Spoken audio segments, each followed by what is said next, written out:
Welcome to Mythos AI, your source for Cliff's Notes on complex subjects. Join Anna and Phil for yet another engaging conversation. Okay, so you're here, right? You want to get a handle on like a pretty huge development in how the U.S. is actually being governed right now. Yeah. And you want it fast. So think of this as a direct line, just a straight conversation to bring you up to speed, no extra fluff. We're diving deep into Project 2025 today and how it's playing out, really playing out, in President Trump's second term. Yeah, this is the real deal, just so everyone's on the same page. Project 2025, it's a plan, a very detailed one. Specific policies, how they'd staff the government. It's a ton of work. Over 50 conservative groups with the Heritage Foundation kind of leading the charge.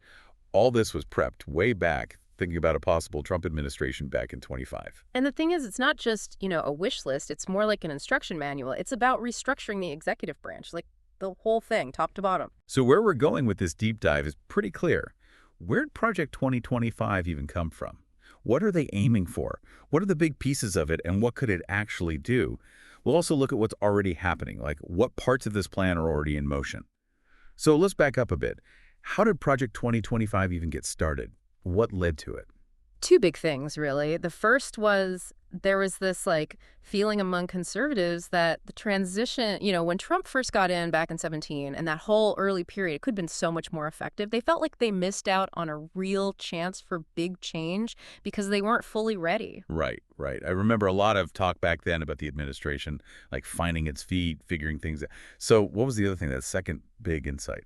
A lot of conservatives, they were convinced that during that first term, there was this internal pushback, resistance to what Trump wanted to do. They called it the deep state, the idea that career government people, the civil service, and the way things are usually done, they were all working against Trump's goals. So they figured if we want to get anything done next time, we need to plan this out, way in advance, overhaul the executive branch, and do it on purpose. So it was like they learned from what happened, but with a really specific idea what went wrong, right? Yeah. You said a coalition, over 50 organizations. Mhm. Who are the major players and what were they each focused on? Heritage Foundation, they were at the center of it.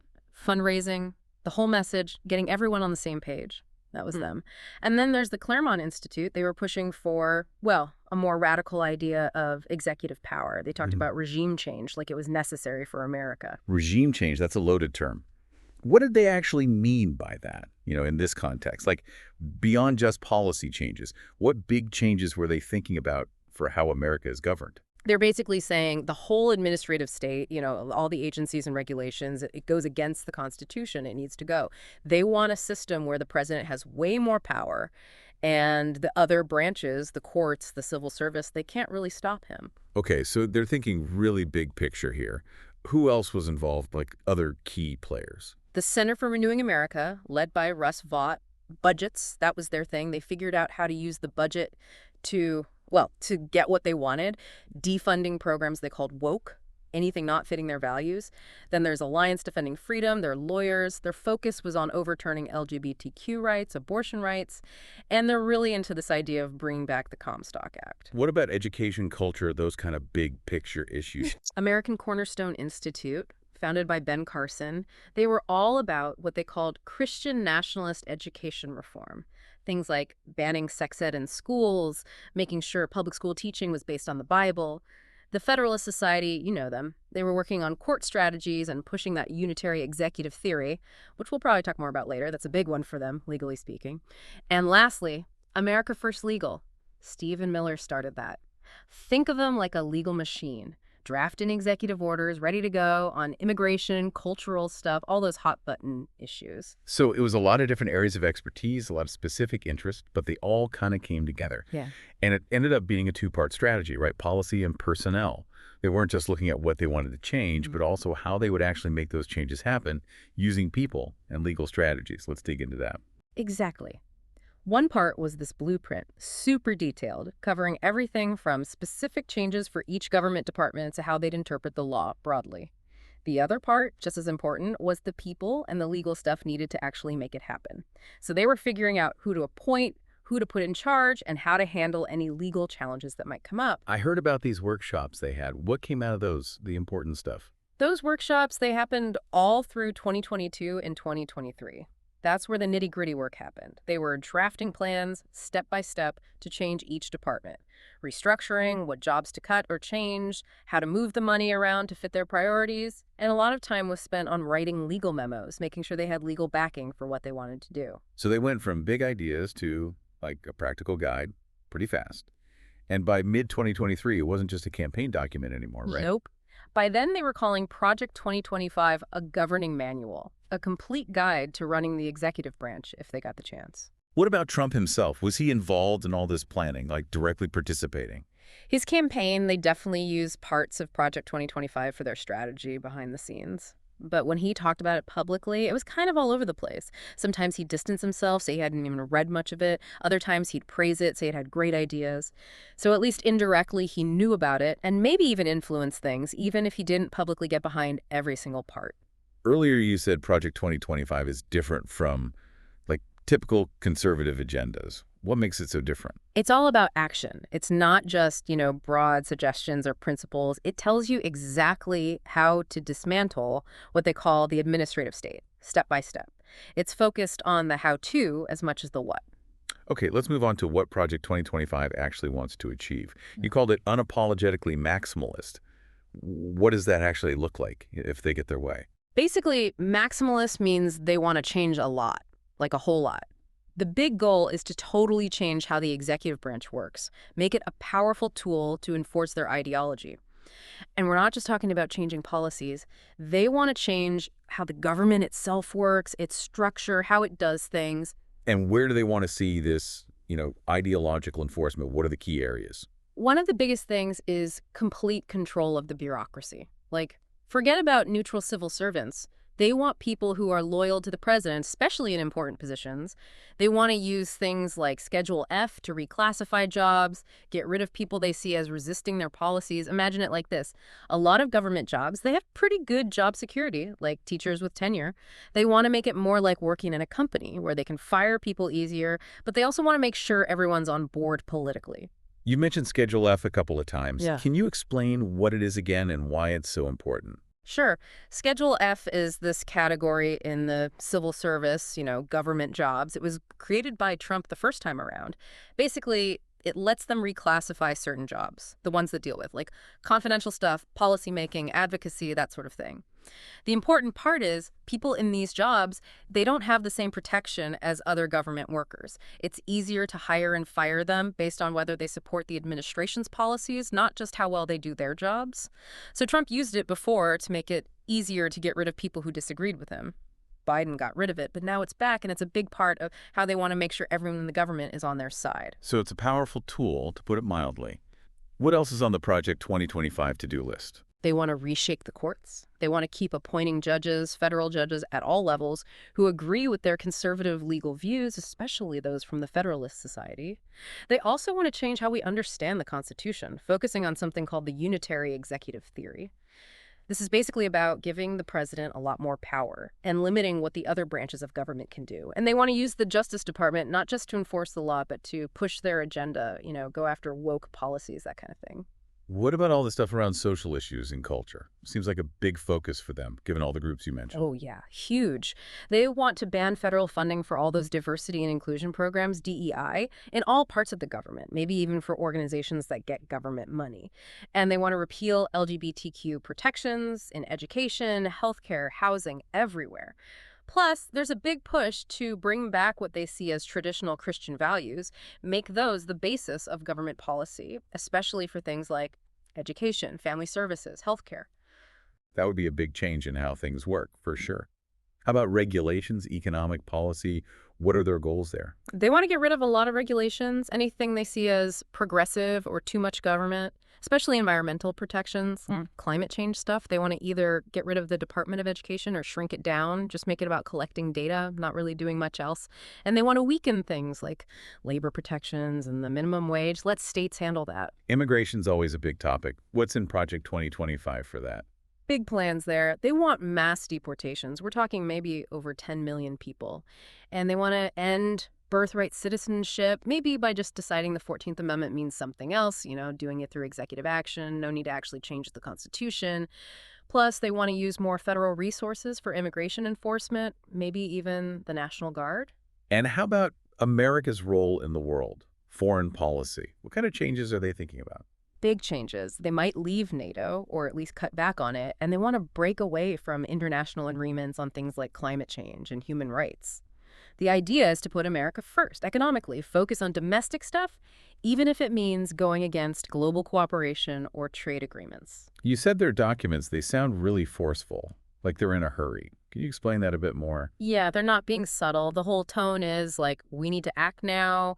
America's under threat from the inside, they say, from woke stuff and too much government, but also from outside, from globalism and challenges to like American power. And their argument is the only way to fix it is a strong president, acting fast, not getting held back by the usual checks and balances. Okay, let's get into the specifics of their plan. You mentioned this mandate for leadership document. What's that all about? The 2023 Mandate for Leadership. That's the heart of Project 2025. It's huge. 887 pages, came out in April 2023. What's really important is each chapter was written by people who were totally on board with this whole ideology. A lot of them were in the Trump administration before, and many are expected to be appointed again. So these are the people who'd be making this plan happen. So it's not just some think tank theory. These are people who know how the government works. How much detail does it go into? A lot. It's basically a restructuring plan for every major federal agency. You've got org charts showing how they want to change things, lists of jobs they want to get rid of, specifics on how to move money around to fit their priorities, and even how they should communicate all these changes to the public and to people within the government. Give me some examples, like what does it say for some of the big departments? Okay, so for the Justice Department, the plan is get rid of the current leaders and put in people who are loyal to Trump. They want to end the independence of special counsels, for investigations. And they even talk about, like, maybe making it a crime to disagree with their policies. For example, they might classify diversity training as a civil rights violation. That's a big change for the Justice Department. And how about the Department of Education? They want to completely change how the federal government deals with education. No more enforcing civil rights in schools. They say it's too much, gets in the way. They want to defund anything that has to do with critical race theory or gender identity if they don't like how it's taught. And Health and Human Services. What's on their list for that? For HHS, they want to roll back Obamacare protections. They want to say gender-affirming care for minors is child abuse, only fund abstinence, only sex ed, no more comprehensive stuff. Environmental policy is always a big one. Yeah. What does the mandate say about the EPA? They want to deregulate big time. Get rid of climate rules, say the social cost of carbon doesn't exist, make it easier to drill for oil and gas on public lands. And last but not least, immigration. What about DHS and ICE? Crack down on sanctuary cities, that's a big one. They want to set really high deportation quotas and get rid of DACA, the program for dreamers, maybe just with an executive memo, no need for Congress. Wow, so this mandate, it really does sound like a step-by-step guide to, well, changing everything. And it's not just theory, right? It's got practical tools, too. Yep. They've got sample executive orders ready to be signed on day one, drafts for laws they want Congress to pass, legal memos explaining why what they're doing is okay, and even talking points for how to spin it all, deal with the public and any pushback. And maybe the most important part, this isn't just a plan for the future. It's happening now. What are some examples of that? Right. Even though it's early in Trump's second term, we're already seeing stuff straight out of the mandate. Schedule F's back, that was an executive order right away. The budget stuff that Russ Vought's doing at OMB, it's all about cutting money for programs they don't like, exactly like they planned. Stephen Miller at Homeland Security, he's going hard on immigration enforcement, just like he said he would. And the Justice Department with Pam Bondi, they're restructuring, focusing on things like voter fraud, just like the mandate says. So the people who wrote the plan are now the ones in charge of making it happen. Exactly. That's the big difference this time. They planned it all out, they've got the people in place, and they're moving fast. Okay, let's talk more about the people and groups behind Project 2025. We've mentioned some already, but who are the main architects, the big influencers, and what do they each do?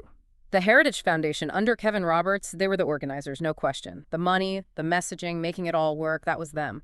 But they didn't do it alone. It was a big team effort, a lot of conservative groups. Okay, so break down some of the specifics. What did each of these groups contribute? Center for Renewing America, Russ Vought's group. They figured out the budget stuff, how to cut funding and redirect it to programs they liked, especially religious stuff. The Claremont Institute, guys like John Eastman, they provided the intellectual framework, arguing for a really powerful presidency and saying the administrative state has to go. And the legal groups, what about their roles? Alliance Defending Freedom, they were the legal brains behind rolling back civil rights, especially for LGBTQ folks and abortion. Reinterpreting the Constitution, bringing back the Comstock Act, that was them. America First Legal, Stephen Miller's shop, they were like the legal muscle, drafting executive orders on immigration, culture war stuff. And the groups focused on values, culture, that kind of thing. American Cornerstone Institute, Ben Carson's group, they were all about Christian nationalism, especially in education. No sex ed, more Bible in schools, that's what they wanted. And the Federalist Society, they weren't directly involved in writing the plan, but they've been training lawyers and judges for years, people who believe in things like unitary executive theory, which gives the president a lot of power. So they're supplying the people to actually carry out this plan. It's really impressive, in a way, how coordinated they were. How does Well, this compare to other conservative efforts in the past? this is different. It's way more organized, more hierarchical. Back in 2016, 2020, things were more scattered, less united. Project 2025, it's a well-oiled machine. The people who wrote the plan are now in the government, running things, advising the president. It's a tight feedback loop from idea to action. So they're not just suggesting policies, they're trying to change the whole structure of government, right? Yeah, the end goal is a different America, a post-liberal America, where the majority rules and religion plays a big role in government. And to do that, they're focused on loyalty, ideological purity, and getting control of all the levers of power. And they're already putting this plan into action, staffing the government with people from Project 2025. How are they doing that systematically? They've got a clear strategy, 3 main parts. First, replace career government people with loyalists, especially in key positions. Schedule F, that's their tool for doing this. What's the second part of their strategy? Put the people who actually wrote Project 2025 in charge of things. Not just random appointees, but the architects of the plan. They're running the departments now. And the third element? Use acting appointments. That way they can bypass the Senate. No need for confirmation hearings, no delays, less scrutiny. Get their people in place quickly. Give me some examples, people who've been appointed who show this strategy in action. Russ Vought, he's the OMB director now. He was a key figure in the budget part of Project 2025. Now he's got the power to do what they planned, cut funding, redirect it to programs that fit their ideology. Stephen Miller, he's a senior advisor on Homeland Security. He's running the immigration crackdown, deportations, the whole thing, just like he outlined in Project 2025. What about the Justice Department? Pam Bondi, she's Attorney General now. She's restructuring the whole department, firing people and moving things around, focusing on voter fraud, just like the mandate says. And what about other departments, key appointments there? Roger Severino, he wrote the HHS chapter in the mandate. Now he's in charge of civil rights at HHS, working to roll back LGBTQ protections, define gender the way they want to. Gene Hamilton, he's a deputy attorney general overseeing prosecutions, especially on immigration and maybe gender-affirming care. John Zadrozny, he's at Homeland Security, figuring out the legal stuff for deportations and ending birthright citizenship. And J. Christian Adams, he runs the Civil Rights Commission now, and he's shifted the focus to, so-called reverse discrimination. It's pretty widespread then, putting Project 2025 people in key positions all across the government. How many are we talking about, roughly? Best estimates say, as of March 2025, over 350 people with direct ties to Project 2025 are working in the federal government. Not just the big names, but a lot of lower-level staff, too, in places like Justice, Homeland Security, Education, HHS. So it's not just a few people at the top, it's deeper than that. Definitely. This is way more than the usual back and forth between think tanks and government. It's like a coordinated takeover. They had the plan, they had the people, and now they're putting it all into action. Let's talk about what they're actually doing, the policy changes. You said they're moving fast because they had everything ready to go. Give us some concrete examples of what's already happened. One big area is executive power, changing how the bureaucracy works. Schedule F, that's been huge. Over 12,000 federal employees gone or reclassified. Agency heads, a lot of them from Project 2025, they're doing loyalty audits, making sure everyone's on board. The Office of Personnel Management, they're making it easier to fire people. What about specific departments? Where have we seen the biggest changes? The Justice Department, a lot of career lawyers have been fired or moved, especially in civil rights, voting rights, environmental stuff. The Department of Education, people with progressive views on education, especially those focused on equity and inclusion, they're out. The EPA, same thing. Scientists, enforcement people, gone or sidelined. You also mentioned the budget, using that strategically. How are they doing that? Russ Vaught at OMB, he's running the show. They're following that biblically informed budget idea from Project 2025, funding religious stuff, cutting woke programs. For example, no more climate resilience programs at HUD or FEMA, no money for the arts or humanities, no funding for universities that don't agree with their gender ideology. And they're getting around Congress using continuing resolutions and other tricks to hold back money for programs they don't like. How about civil rights and this whole cultural shift they're pushing for? They're definitely pushing that. HHS, under Roger Severino, they've redefined sex to mean biological sex only, no more transgender stuff. Gender-affirming care for minors, they're calling it child abuse, no federal funding for that. They're auditing hospitals, making sure everyone follows the rules. The Department of Education, they're piloting a school choice program, changing how Title IX works, so no protections based on sexual orientation or gender identity. New rules for textbooks, no critical race theory, no gender stuff. They're facing lawsuits, but they're also getting some wins in court, especially from judges Trump appointed. And immigration, their big priority. What are they doing there? Stephen Miller, he's got this all planned out. Deportations are up 47% compared to last year. IC raids are back, targeting workplaces, homes, especially in places that don't cooperate with them. DHS is arguing that birthright citizenship is wrong, trying to change how we understand the 14th Amendment, though they haven't issued an executive order on that yet. Remain in Mexico is back, and they're setting up more detention centers. And lastly, the Justice Department. How has Pam Bondi been reshaping that? She's gotten rid of task forces on police misconduct, white-collar crime, environmental stuff. They've got a new division focused on election integrity, which is a big deal for them. They're making it easier to prosecute journalists, limiting the power of special counsels, and they're trying to use the Comstock Act to go after abortion providers, though that's facing some roadblocks. So, a lot of Project 2025 is already happening. Are there any big parts of the plan that haven't been implemented yet? What's stopping them? They haven't gone full-blown Comstock Act yet. They're waiting for the right moment, maybe a court victory. Using the National Guard for deportations, that's tricky legally, could violate the Posse Comitatus Act. Getting rid of national education standards, abolishing the Department of Education, they're facing pushback from Congress on that, even from some Republicans. And they've talked about leaving international treaties, but they haven't done it yet, probably for strategic reasons. What are some of the bigger obstacles they're facing? Courts are pushing back, lawsuits are challenging things like Schedule F and the changes to Title IX. States, especially blue states, are passing laws to keep things the way they were, resisting the federal government. The public is getting more aware of what's going on. Polls are showing less support for things like mass deportations. There have been protests. Even inside the government, there's resistance, leaks, whistleblowers. And some Republicans are nervous about some of this stuff, like ending birthright citizenship, weakening NATO, the Comstock Act. So looking ahead, if they do manage to fully implement Project 2025, what could be the long-term impact? This isn't just speculation. It's based on what they're already doing, what they've said they want to do. One possibility is we end up with what some are calling a consolidated executive regime. The presidency becomes much more powerful, almost unchecked, based on this idea of unitary executive theory, where the president is the ultimate source of authority. Agency heads are just loyal followers carrying out his orders. Checks and balances, they basically stop working. And how about citizenship, individual rights? What might happen there? The idea of citizenship, what it means, could change, even without changing the Constitution. If they reinterpret the 14th Amendment, birthright citizenship might not be a thing anymore, at least for some people. And to get government services, education, health care, maybe even to work for the government, you might have to prove you agree with their values. Parents might have to opt in for certain topics in school. You might have to agree with their definition of gender to get benefits. So your rights might technically still exist, but they're a lot harder to actually use if you don't think the way they do. And the federal government, all those agencies, how would they work under a fully realized Project 2025? Forget about a neutral professional civil service. They want a bureaucracy that enforces their agenda, their ideology. Schedule F makes sure the right people are in place.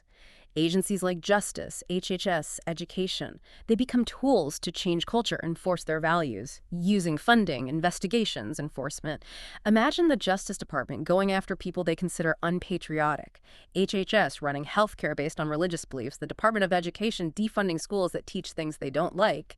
It becomes a way to force people to conform, politically and religiously. So a very different America from what we're used to. Huh. What are some of the concerns people have raised about Project 1025, how it could hurt our system of government? A lot of people are worried about what they call the end of the Madisonian system.